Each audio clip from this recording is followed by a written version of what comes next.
হয় এই পৃথিবীর সব থেকে সুখী প্রাণী। কাকটি আবার উড়তে উড়তে জঙ্গলের বাইরের সেই চিড়িয়াখানাটিতে গিয়ে উপস্থিত হলো।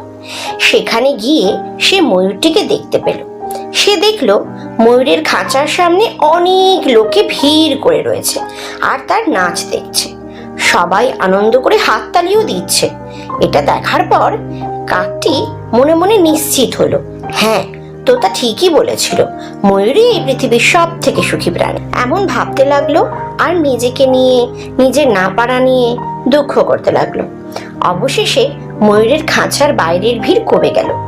তখন সে ময়ূরের কাছে গিয়ে বলল, তুমি নিশ্চয়ই পৃথিবীর সব থেকে সুখী প্রাণী? ময়ূর বলল, আমি একদমই সুখী না। কাকটি অবাক হয়ে জিজ্ঞাসা করলো, কেন? তোমাকে কত সুন্দর দেখতে, তোমার গায়ে কত রং, তুমি নাচতে পারো, তোমাকে দেখতে কত লোকজন আসে, সবাই তোমার নাচ দেখে